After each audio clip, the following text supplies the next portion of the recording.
Jika ke depan kita membicarakan geoekonomi dan geopolitik, setidaknya sudah ada 100 video sebelum ini yang menjelaskan aliran ekonomi kita, yaitu mengambil aliran ilmu MMT, Modern Monetary Theory, sebagai landasan ekonomi baru kaum milenial. Pastinya kita bukan anti pemerintah, tapi lebih karena beda platform. Dan kita juga tidak memaksa platform kita dipakai pemerintah. Di sisi lain, bagi mereka yang tidak paham banyak tentang kegiatan Lemhanas, memahami geostrategi dunia, dan kurang informasi dari bacaan ekonomi gaya baru, video-video kita itu sepertinya ngaco. Padahal emang iya kali ya. Secara pribadi, apa artinya si Sontoloyo ini yang masih punya hutang dalam bisnis? Masih nyicil kewajiban di banyak usaha, masih nyangkul di sawah setiap hari, terkadang hari libur masih kerja, masih bingung kemana ngumpulin uang buat THR 286 karyawan yang sering kurang, masih sebel sama aliran pemerintah yang ikut cara Cina, yaitu state capitalism, sehingga swasta nggak bisa menang, dan berharap bos BUMN yang baru nggak pakai hutang lagi dan jangan ambil jatah swasta.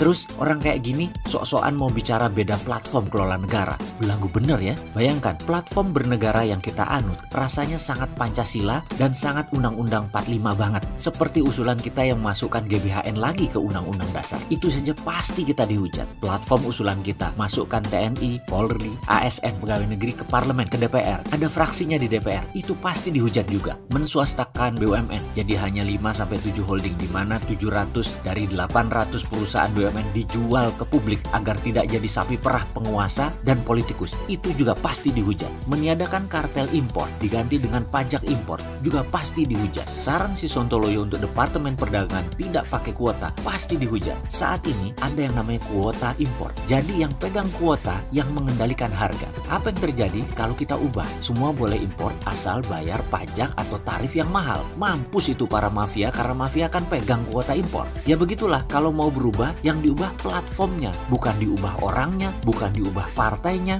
bukan diubah Pancasilanya, bukan diubah ideologi negaranya. Lalu platform itu apa? Mau saya jelaskan. Contoh satu aja ya. Pasal 33, semua milik negara. Platform kalau kita presiden, begini cara ngelola tanah airnya. Semua lahan milik negara. Pengelolanya hanya kontraktor-kontraktor tambak. Contoh, Toba Bara itu yang ada di seksi Killer, yang pemiliknya penguasa negara saat ini yang selalu dipakai walaupun belum memberikan kontribusi. Lahannya harusnya milik negara. Toba Bara itu hanya kontraktor, alias hanya pekerjaannya saja yang dia kerjakan. Jangan asetnya dimiliki, lalu dia jaminkan. Negara Indonesia itu menerbitkan SWF, Sovereign Wealth Fund Batubara. Uang hasil menerbitkan SWF buat bayar kontraktor. Katakanlah misalnya $20 per metrik ton. Kita jual batu baranya $70. Negara untung sekitar $50.